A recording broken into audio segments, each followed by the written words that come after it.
علی به والله فردا فقط کار، فقط بیزنس. 8 صبح من فردا مغازم.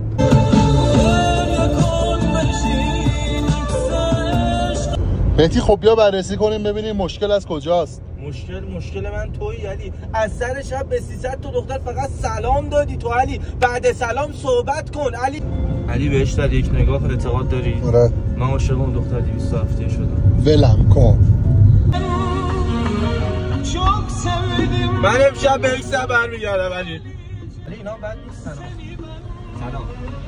مهدی مشکل ما از ماشینمونه، سورن پلاس آشغال.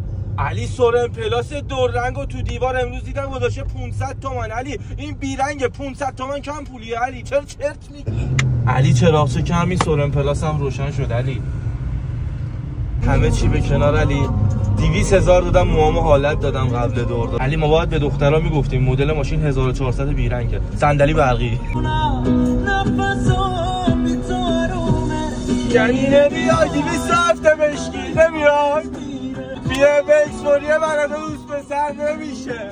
علی سگم تو دور جواب ها علی. فردای چهارشنبه میخوام جای تو میشونم ولی 20 تا شماره میگیرم. چطوره؟ مهدی بزن بغل پیاده میشم. بزن بغل. ناراحت چرا میشی؟ علی بگو چیکار یادمون رفت کنی؟ چیکار مهدی؟ باید ماشین رو پارک میکردیم بغل خیابون سیس میگرفتیم علی.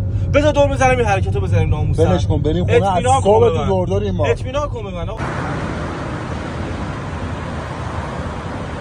بریم علی اینا جواب. این دختر خوب والله تو دوردون نیست. ما اشتباه داریم میکنیم علی. از فردا بریم دم کتابخونه ها کمین کنیم علی. دختر خوب سرش تو درس و مشقشه.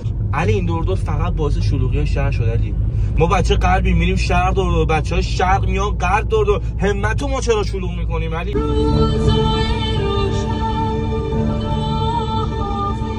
دقیقاً تو این دور ما 20 لیتر بنزین مصرف کردیم علی. حول بودن هم هزینه داره.